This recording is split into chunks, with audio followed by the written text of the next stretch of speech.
Well, hello and welcome to the Profit Express. I'm Tim Healy. I'm inviting you to join me each and every Wednesday so you could be prepared to win the battle for business. That's right.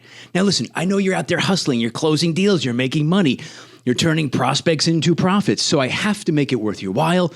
That's why I have on the kind of guest that you can listen, learn, and earn from. Today's guest, no exception. So thanks for sharing some of your time with me today and being on board. Now, if you are a couch potato, and you know who you are, don't feel bad. There is hope for you. Today's guest is a self-proclaimed couch potato who not only got herself off the couch, she became an endurance athlete, she competed in triathlons, and she's written a book about it. That's incredible. Now, you know her, if you're a fan of the show, as Hilary Topper. She's the founder and the president of HJMT Public Relations. And she's been on the show many times in the past. She's talked about her two previous books.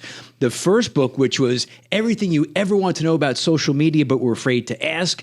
And one of her more recent books on the topic was Branding in a Digital World. So today she's here to share her latest book on, I love the title. It's an incredible title.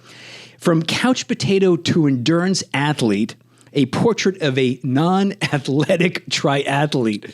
Man, I can't wait to delve into that. And the one thing I really admire about Hilary, and I've known her and had the pleasure of knowing her for many, many years, and it was actually the very first time she and I had lunch was in a restaurant not too far from the studios here in Melville. You'll remember that. But she does a great job of combining her professional life and her personal life. She's an amazing personality. She's got a great presence on social media.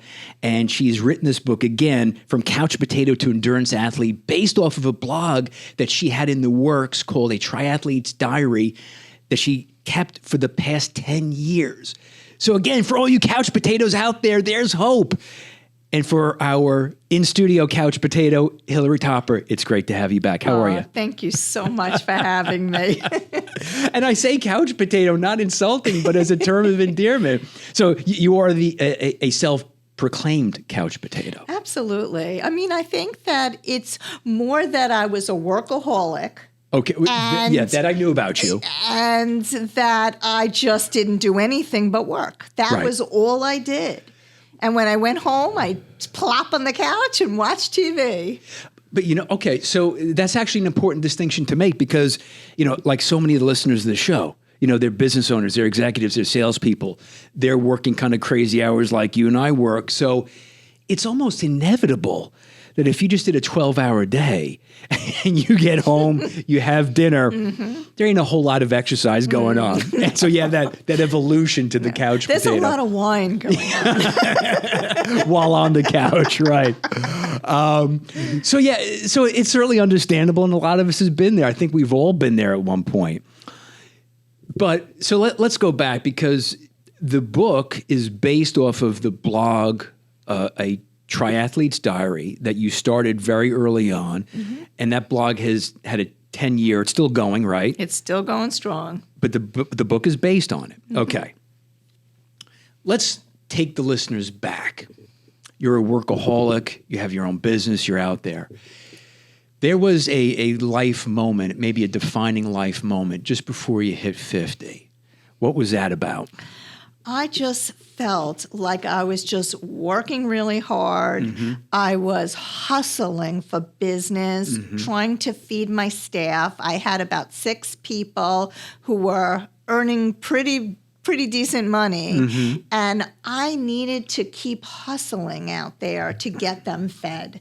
And Lot of pressure. A lot of pressure. Right. I was going to cocktail parties every night, lunch meetings, breakfast meetings, you name it. Right. I was there and I was just hustling and networking, and that's all I was doing. Right. And I started to feel like I was getting fat and I was getting old, and I was thinking to myself, how did I get here? This is like the talking heads. How did I get here? So you're not yet 50. Not yet 50, but I was going to be 50 soon. All right, and you're right around the that's corner. when I was like, I need to make a change. I need to change my life. And what I would do is I would go to the Wantor, you're going to think I'm nuts. I would go to the Wantor Parkway and I would watch as the runners ran by. Oh, that trail alongside, yeah. I would park my car and I just watch people run. And it just seems so cool. Like I wanted to do that. I wanted to be a runner. I thought, this is where I want to go. I want to start to run. Okay, so you have a business, you're hustling, you're out there trying to make business, right? We all know what that's about. Then you have like the epiphany, and I'm quoting you, I'm not calling you this, you said, I'm feeling fat, I'm feeling old. So then you go to the Wantor Parkway where there's, for those who don't know the Wantor Parkway, there's that running trail. People do the running and cycling and all that. And you are just watching people exercise. Exactly. You figure you ease yourself into this. Yeah. I love it. So, but you saw enough where you're like, I think I want to try that. I want to make a change. So I joined a gym. Okay. It was the first time in my entire life that I joined a gym. I never joined a gym before. And I walked in and I'm looking at this equipment and I'm thinking to myself, like, I don't know what this is, but, I'll get there. And I remember I met with a trainer. I hired a personal trainer. Good. And I met with him and he said to me, well, you have to warm up. You should go warm up on the treadmill. Now, little did he know or anybody else know, I didn't even know how to turn on a treadmill. I had no clue. Right. So somebody had to teach me. I had to ask somebody, hey, do you know how to turn this thing on? I mean, that's how So he just assumes pathetic I was. you go on the treadmill for 10 minutes. Right. Yeah, go warm up. And I'm like, okay. And my first thing was to walk, and I walked on the treadmill, and, then he taught me all the equipment, and I started working out. And, as I started progressing, I started to get a little faster on the treadmill. Okay. And I started to run a little bit. And then I ran a mile on the treadmill, right? It took a while, but I was able to run a mile. Okay. And I thought, wow, this is really cool. I could run a mile, Your now first, let me try it outside. First accomplishment. Yeah. Now, all right, but even before that, so you're approaching 50. Were you an athlete in high school or No. Oh my God. I failed gym. I would cut gym. How do you fail gym? I would cut gym. I'm not kidding. I would cut gym. That was like the least favorite subject. I hated gym. I would hang out in the smoking lounge. We used to have smoking lounges back then. I feel like I'm really dating myself. Dating a little bit. Right. But they had smoking lounges. I'd sit and I'd smoke cigarettes in the smoking lounge with my friends. And I would never, I came up with this scheme to get out of gym. I came up with this independent study so that I could pass high school, right? And without having to participate in gym. Okay. Exactly. There was no way. So I didn't run. I didn't swim. I didn't cycle. I cycled a little bit, but right. On the boardwalk, a little, my 3 miles an hour kind of thing. Yeah, right. So then, not only did you not go to gym class, you were smoking cigarettes instead. Okay. Yep. Not great for a triathlete. No. So I love how this story evolves with you. So you joined the gym, which is great. Mm-hmm. Again, for all the couch potatoes listening, not that they have to become triathletes, probably most of them won't, but, go to the gym, go outside, walk something, right? Something. So you join the gym, you do your first mile, you kind of gaining some confidence. When do you get into the point of, I'm going to go from, doing my own little mile or so to, let me try a race? Yeah. So what happened was I met this woman who, at the time, I met her through one of these like PTA kind of groups, And she heard that I was trying to get into running. Now, she was a marathoner, okay? So I was totally intimidated. Right. She was a gym teacher in high school. I mean, it was like, really? Right. You want to run with me? I don't even know if I can run a block. So we started to run together, and we did a little bit of run-walk. Maybe a little bit more walk than run. All right. But we started together. You're out there. Okay. And as we did that, she says to me, we should sign up for a half marathon. And I said to her, how can we sign up with a half marathon if I've never even done a 5K? So that was our first thing. Our first thing was to sign up for a 5K, and I did a local 5K in Oceanside. All right. And it was just a fiasco. I mean, the book talks about how funny it was, like from getting my first race number. I didn't even know what to do with the thing, like you stick it on your clothes. The bib, like, right? What do you do with this? Right. There was just so many funny things that happened at that particular event. Do you remember your time for your first 5K? I think it was like around 38 minutes or 38 something. minutes. Yeah. Okay. I think it was, yeah. She wouldn't let me stop. She ran with me the entire time and would not let me take a walk break, I was like cursing her out. I was totally cursing. And then the second one was I did one in Long Beach, and it turned out my husband joined me, and that was a very interesting one. The race actually started before we were ready to start. I mean, the whole thing was a fiasco. And then she and I, this woman, we signed up for a half marathon in Disney. I was thinking, oh, come on, Disney, it's a joke. I mean, Donald Duck, seriously, how hard is this going to be? I mean, this is going to be like stupid. But it's still 13 miles for the half marathon, right? Yeah, I didn't really think that, So you were lulled into the Disney marathon. You thought this has to be easy, right? Come on, it's a Disney, right? Yeah. The happiest place on earth. Yeah. So you do a couple of 5Ks.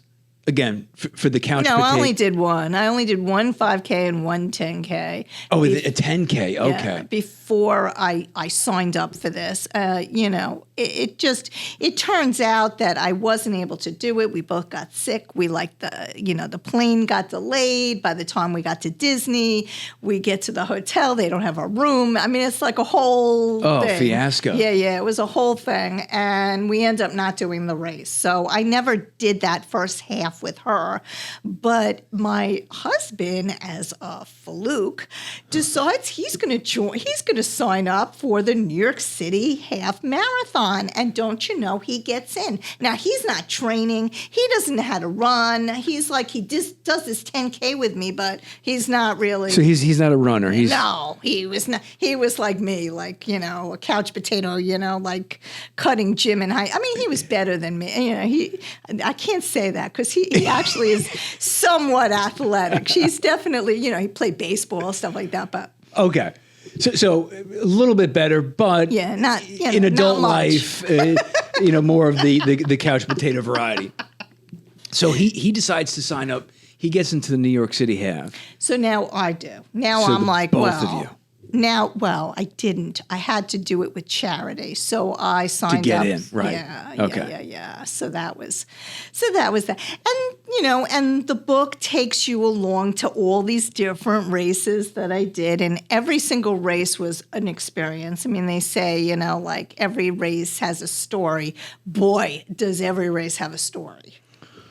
So again, the book is From Couch Potato to Endurance Athlete. So you have these experiences, and just as you're telling the story with these experiences, I think it'd be fun to follow you around with the camera at these events. I think a lot of things happen. I'm just getting this sense following Hilary Topper with the camera would be good. That could be a good TV show.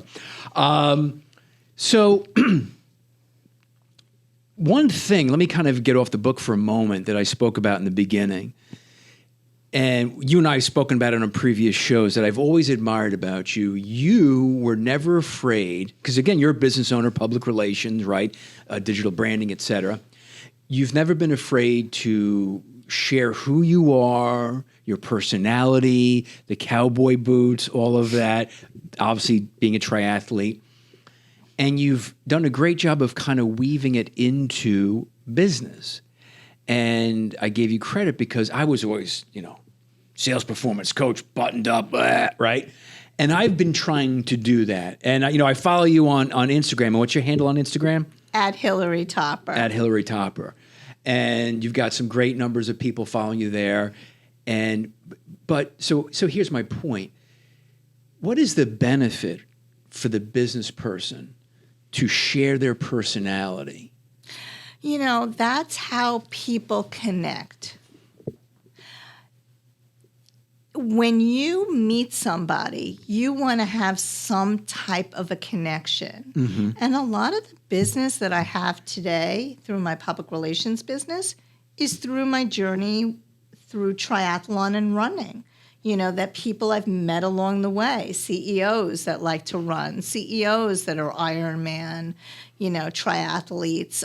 So it's a connection. It's a real connection. And when I do on Instagram, I feel like I'm very vulnerable and very real. And this book is very vulnerable and very real. It's a little scary to me because I do disclose things that I would never, 10 years ago even talk about. Really? Yeah. You got to read the book. Now, wait. Now, hold on a second. So, again, in following you, and I've tried to learn lessons, and, you and I have had a lot of great conversations about, you trying to help me on social. I'm still not nearly as good as you. I still, right? But I've seen some of the things you've done on social, and I really admired it. And like you said, it is authentic. It's not scripted. It's not like it's picture perfect. Mm-hmm. You're just like you're Hillary at 2:00 on a Tuesday kind of thing. Mm-hmm.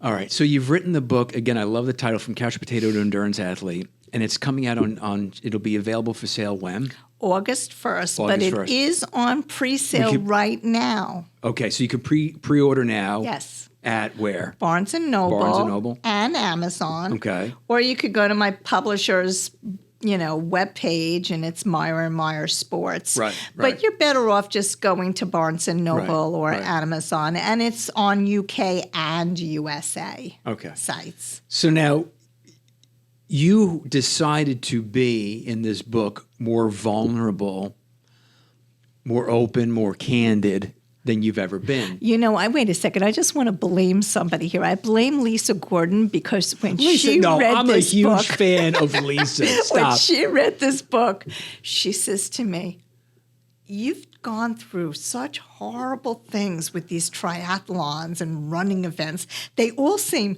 horrible. What is your why here? Why do you keep doing this? It's just terrible." Wow. Now Lisa's been with you for... like 15 plus years. Okay, yeah. Right. So she's obviously, a key member of your team. She reads the book. Why are you doing it? So what's your answer? So what do I say to her? So I'm thinking and I'm digging deep and I'm going to therapy. Really? And I'm like, it's that people throughout my whole life said to me, "You're never going to amount to anything. You're never going to do anything. You can't." I've had that happen to me more times in my life that, people said to me, "You're never going to go to college. You're never going to go to grad school. You're never going to start a business because, you don't have that in you," right? People have said that to me. And my drive is if somebody says to me I can't do something, I go out there and I work twice, 3 times, 4 times as hard, and I do it and I get it done. So those people who've said to me, "You're not athletic. How could you do this?" That's me. I will go. And so if you ever say to me, "You're not going to do that," I'm going to do it. A good example. And my daughter. Well, you're not going to give me a free copy of the book signed, okay? Just so you know. Go ahead. So, a good example. So, when my daughter was young, she wanted to climb the monkey bars, right? And she couldn't do it. And every single day she would go out there and try to do it. And every day she'd fail. And then one day, it took about a month or so, she was able to do it. Right. And that's just, comparison to my life. Like everything that I've done in my life, I had to work so hard to do, to get to. So she got always, trying to cross the finish line. And that's what the book's about. It's about people. When people say to you, you can't do this, you can't do that, you're too poor, you're too fat, you're too old, you're too this. No, you can. You do it. And that's what's, and I think that's how it relates to business too. It's like, my parents were working class people. Right. My father was a mechanic for the city of Long Beach. He also had a little side business where he cleaned floors in stores like this. Right. Or my mom, she was a secretary at the Nassau County, clerk's department. I mean, working class, sure. people. Right. And so I don't come from an entrepreneurial background, right? So when I said, I really want to start my own business, it was like, how are you going to do that? You're not even, you don't have money, you don't have this, you don't have that, you can't do this. And I worked my way through it. So your daughter with the monkey bar experience, she obviously has part of your DNA and determination, which is great. But now, okay, so Lisa Gordon, who's been a key member of your team for 15 years, she reads the book. She knows you intimately well, obviously. She goes, why? And then, so was it her question where the truth came to the surface? Absolutely. It was to me when she started asking me these probing questions as she's reading the book. I'm realizing, that everything that I've done in my life had to be from me. I never had any kind of external encouragement. Like my parents didn't want me to go to college. They didn't have money. They didn't want me to go to college. I was a girl. I don't need to go to college. I could be a secretary. It was like that. And then. So the naysayers, I always had that. Was family. Yeah. Mom and dad. Teachers. Oh, teachers in high school? Really? Ooh, the worst. I went to Long Beach High School, and I had my kids in Long Beach High School, but when I was there, I did not like it, and I was always put down. It wasn't, I was never picked up.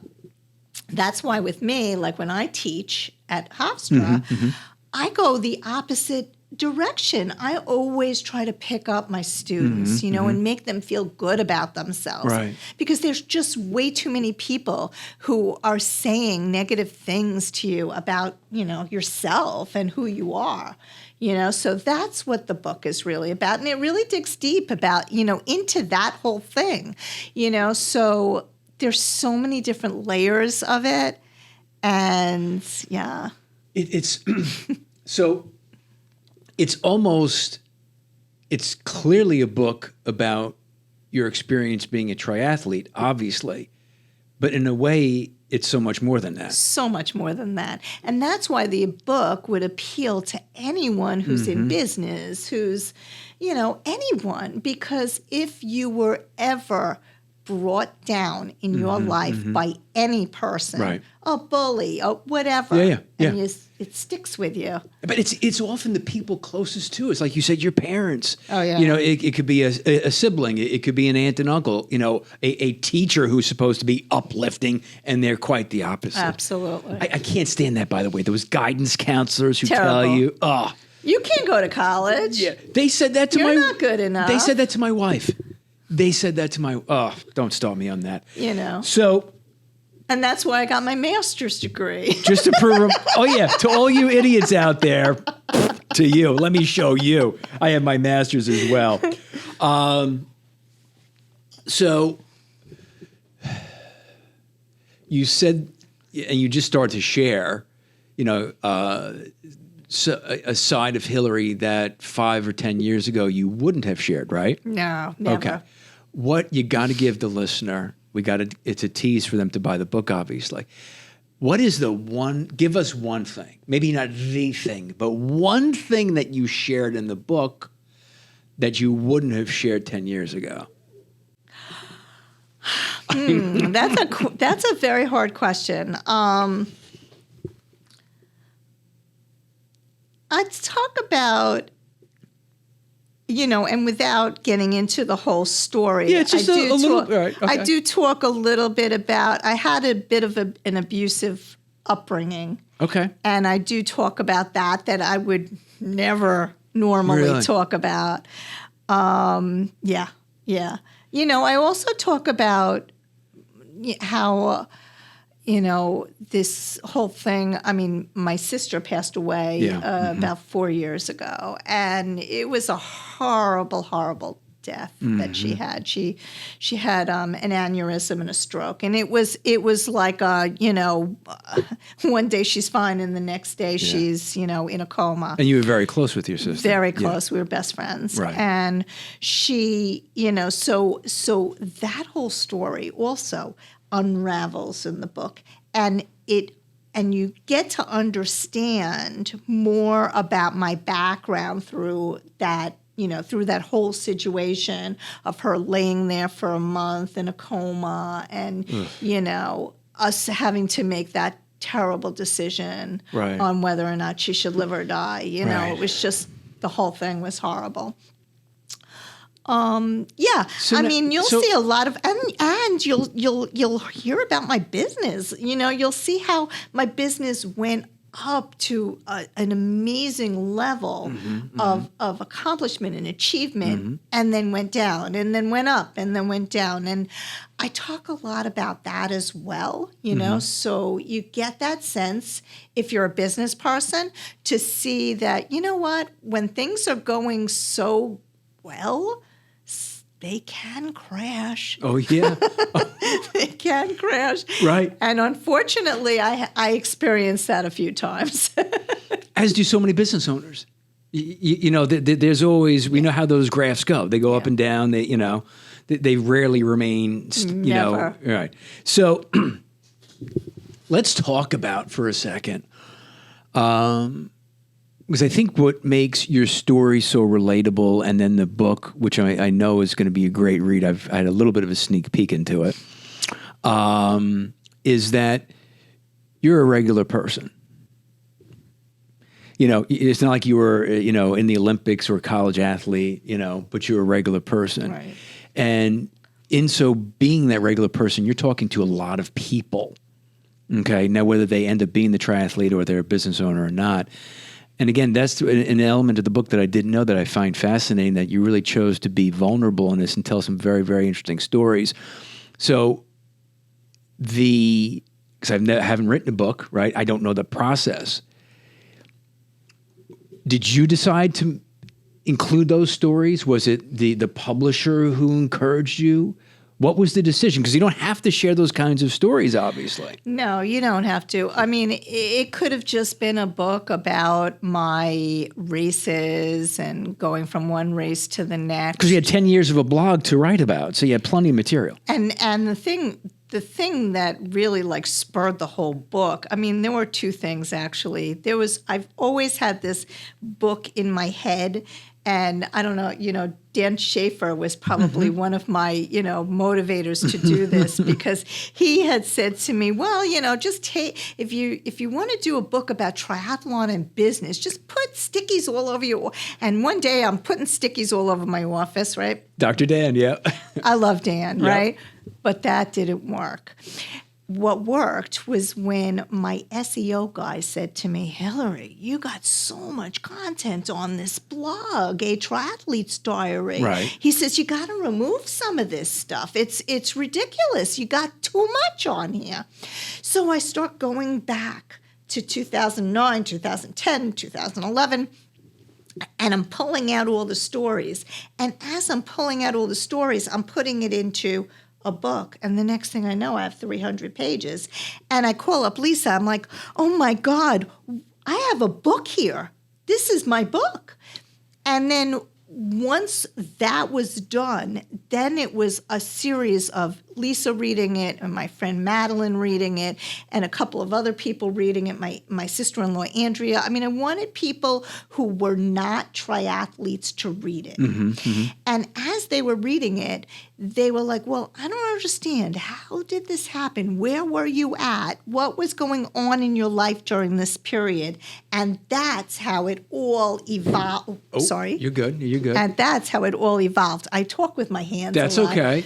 Hey, listen, we're from New York. This is what we do. So then as these people were reading the book, the friends, the family members, like, were they kind of telling you there's an element missing as far as filling in? They felt like there was, like I needed to dig deeper and really delve more into my personal life, into my... What was going on? Like you said, what was going your on. sister, your mom, right? All these things. This whole thing. Wow. Why I ended up doing this, and that type of thing. Let's get back to racing for a moment, because I'm, me. I climbed Mount Washington successfully for the first time last year. You and I chatted about that. I also do like to run, not to your level, of course. So, which race was the absolute most grueling race for you, and what did you take away from it? I've had so many. I've got to say that it was maybe one of my favorites, yet most grueling race was probably when I did the New York City Triathlon. And that's where you have to jump into the Hudson River. You have to climb massive hills on the Henry Hudson Parkway. Right. I mean, it's pretty massive there. And you have to run in 90-degree weather through Central Park for, your 6.2. So it was 90 degrees that day? It was 90 degrees. That is brutal. It was brutal. So the thing about that race was it was early on in my triathlon journey. Right. And I was so scared about jumping in the Hudson River. What am I going to find? What's going to be in there? Yeah, I know. And actually, when I was standing there with my friend, I'm looking over the edge, and there were condoms. Oh, God. Dead fish. I mean, it was nasty, okay? And I was... Wow. And so, anyway, so I got together with one of my work friends. Right. Her name is Joan. And Joan was a marketing director of a big food service company on Long Island. And Joan said to me, Hilary, let's think about this. She says, you always jump in dirty water, and you always climb hills. And I looked at her, like at first I was like, what? And then I was like, she's right. I do at work. I jump in. I climb hills. This is what I do at work. I just do it, right? I don't think about it. Right. I just do it, right? And that, I think, was one of the major turning points. I mean, there was lots of turning points in the book, but that was a big one. That was a great for analogy. me. Oh, it was fantastic. I mean, when she said that to me, I was like, she's right. I mean, every time I go out and I train and I do these events, right. it scares the piss out of me. It's always scary. Now, there's something in the book that I found very interesting. And I ran a half marathon like 2013 as a fundraiser for my kids' school. And as you know, I performed horribly. And I was like, the police were in the back with the lights. I think I was ahead of 2 or 3 people. I was cramping. It was just embarrassing, right? My son at the time, who was like 5, thought I died, right? Where's Daddy? Where's Daddy?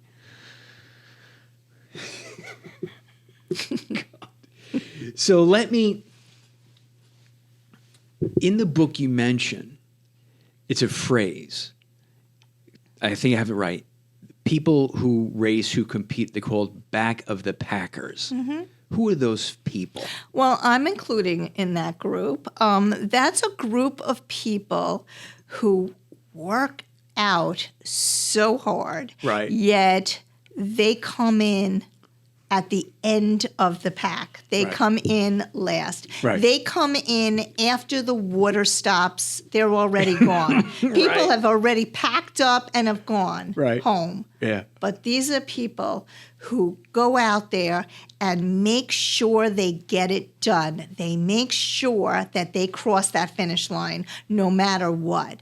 And to me, that group is such a powerful group, and I dedicate the book to that group. You do? Okay. Yeah, I dedicate. Yeah, because to me, it takes them 8 hours to do, 8+ hours to do a half Ironman event, or 17 and a half hours. They just make the finish. They just get in before the cutoff. And sometimes they don't make the cutoff, but they finish anyway. Right, they cross the finish line. You know, it's like those people at the New York City Marathon who do the marathon and come in at like 9 hours. You know, everybody's already gone home. Oh, yeah, they're having dinner. They're having dinner. Right. I mean, that happened to me at the New York City Marathon, where I was coming off the Queensboro Bridge, and you know, during the whole expo, they're like, "Oh, you're going to hear all the crowds. Everybody's going to be screaming, the cheering. Right. Everybody's going to be screaming, right?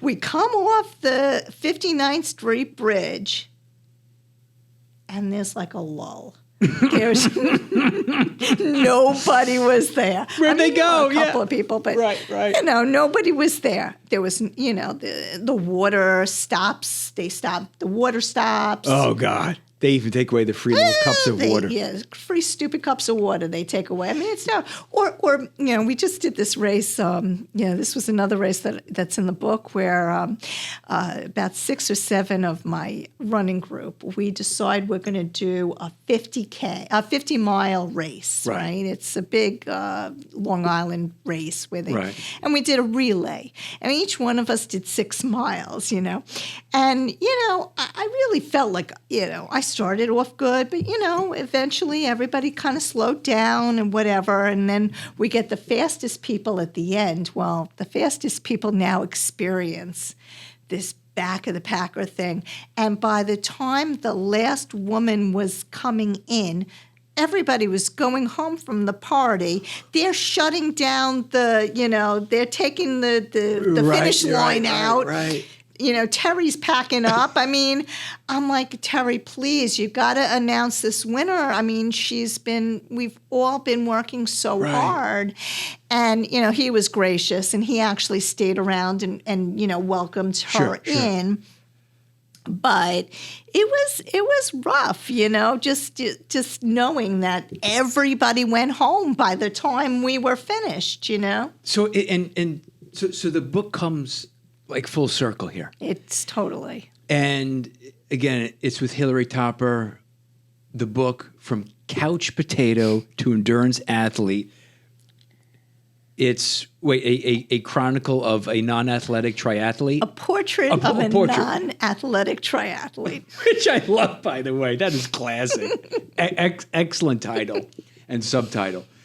So you have the elite athletes who, they're like gazelles and, you know, they do their thing. But as I'm just hearing the story, and I could go for another hour hearing stories with you on this, but it's the back of the packers, which you've dedicated the book to, who are the average Joes and Janes, who are probably not the athletes. But there's one thing, and it goes back to what you said about Hilary. All those people said, you're not going to college, you're not going to get a master's, you're not going to have a business, you're not going to do the marathon. Mm-hmm. Probably a lot of people who are back at the pack heard similar things. Oh, I'm sure. Right? I would assume so. Yeah. And I think them, because I'm certainly a lot closer to the back of the pack than the elites, I'll tell you that. And I've been at the back of the pack on a couple of races. I can just imagine what that means to somebody at the back of the pack to finish What the 5K, It's whatever the race is. An amazing How accomplishment. emotionally charging that is. Amazing accomplishment. And when you cross that finish line, it is like crossing the finish line with a sale or with a job. Oh, you know, yeah. it's that same feeling where you just feel so incredibly good. All right, last question for you. Because now you've had your own business for how many years? 30. Oh my God. Okay, 30 years. Okay, so you're a pro. You've been doing endurance running for these endurance events for how long now? 10? No, it started in it's been about 11 something Okay, years. all right, so 11 years. Has being an endurance athlete made you a better business owner? If so, how? Oh, without a doubt, How? because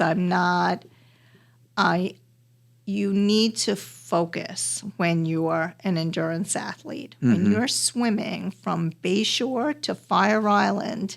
I remember that one, those- yeah. And those waves are really, really rough. You need to be focused and on. When Yeah. you're in business and you want to succeed, you need to be focused. You need to be just see that finish line, because that's how you can cross it. You need to be focused and Right. be able to, Yeah, because again, the analogy, if it's not waves taking you off course, it's other distractions, it's other obstacles, it's other hurdles. There's Focus. so many hurdles and obstacles that Yeah. come your way when you're a business owner. Yeah, and sometimes they're a little more under the surface, harder to find than when you're out running a race. The guest, Hilary Topper, the self-proclaimed couch potato no more, triathlete, endurance athlete, author of the brand new book coming out, From Couch Potato to Endurance Athlete. Pre-sale Amazon, pre-sale Barnes & Noble, right? I'm waiting for a nice signed copy, okay? A Sharpie. I'd like a Sharpie, okay? I also have those book tours coming Oh, up. yes. Yeah, just tell us a little bit real about that. quick. Yeah. I'm going to be doing my first book tours in Boca Raton, Florida, and then after that, I'm doing my first Long Island appearance here in the Barnes and Nobles on Carl Place. Am I going to be invited? Of course. Okay, make sure. I'm also going to be at the Runner's Edge. They graciously accepted, they wanted me to be there, which was great, and I do mention them in the book. They're a great shop. Yeah, absolutely. And then I've got a bunch of other tours. I'm going to be in Nashville. I'm going to be in Denver, Boulder, Austin, Detroit. Oh my gosh! and Look at some you're a other rock star wearing that Detroit, that Nashville Gibson Yeah. jacket. I love it. Fantastic. I just need a guitar. Thanks so much for being on board. Thank you so much for having me. You got it. And this is the Profit Express. And remember to listen and download to new episodes every Wednesday, like a great one that I just had with Hilary Topper from self-proclaimed couch potato to endurance athlete. Watch out for her book coming out. And again, you can get early pre-order sales out there right now, Amazon and Barnes & Noble. Follow the show. Follow me on Twitter at Profit_Express. Let me just go through the handles. Of course, we have Instagram at The Profit Express, YouTube, like, subscribe, hit bells, all those things, right? And also special thanks to some of our biggest fans, our supporters, like Corbett Public Relations, supporting and promoting businesses and brands for over 30 years. Please visit them at corbettpr.com. That's CORBETT. PR.com. Until next time, let's continue to win the battle for business.